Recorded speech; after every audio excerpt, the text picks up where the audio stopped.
Hi everyone. Today we're going to study measures of central tendency. In particular, we will study the mode of grouped data. Let us first define the mode.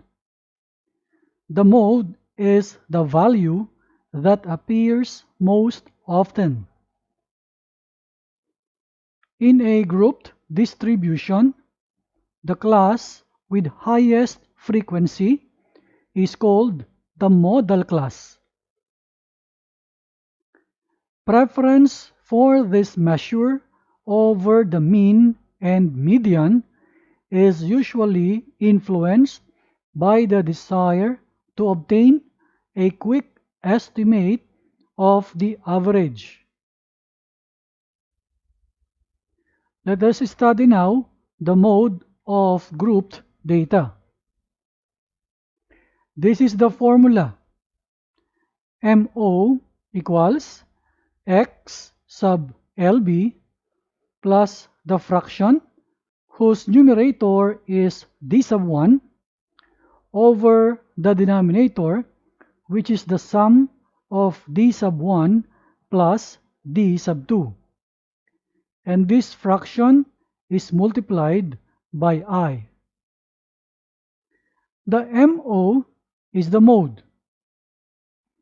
The X sub LB is the lower class boundary of the modal class. We can see the d sub 1 in the numerator also as one of the addends of the denominator. D sub 1 is the difference between the frequency of the modal class and the frequency of the preceding class. There is d sub 2 here. D sub 2 is the difference between the frequency of the modal class and the frequency of the succeeding class.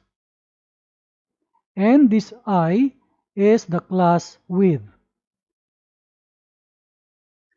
Let us see this example. Find the mode of the distribution below. We have 1, 2, 3, 4, 5, 6, 7 classes. There is a frequency of 2 for the first class, 1 to 9. There is a frequency of 6 for the class interval from 10 to 18. There is a frequency of 9 for 19 to 27.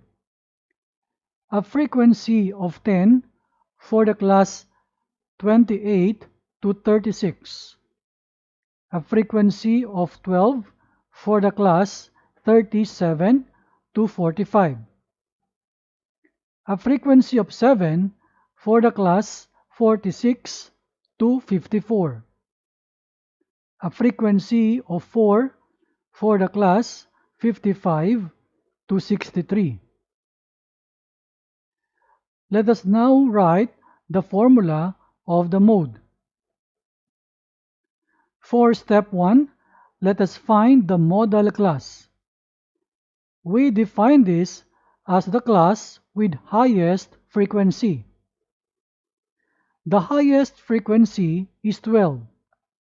So the modal class is that 37 to 45 class. For step 2, let us collect the required values. Starting with the XLB. This is the lower boundary of the modal class, and this is equal to 36.5. We got this value from this lower limit, which is 37, minus 0.5. That is why we write here 36.5. Next is the d sub 1. This is the difference of 12 and 10. So 12 minus 10 equals 2. d sub 1 equals 2. For d sub 2, this is 12 minus 7. And this is equal to 5. So d sub 2 equals 5. I is the class width. So this is the number of items in a class. Let's say from number 10 to 18, we will count those numbers inclusive. So we have 9. We can also compute for the class width if we will subtract the adjacent lower limits. Let's say 10 minus 1 gives 9, or 19 minus 10 equals 9. The class width can also derive from the difference of two adjacent upper limits. Let's say this 18 minus 9 is 9, or 36 minus 27 equals 9. Going to step 3, let us substitute the values in the formula, which is this formula, and solve. So we have now the x sub LB is 36.5 plus the d sub 1 is now 2 over d sub 1 plus d sub 2.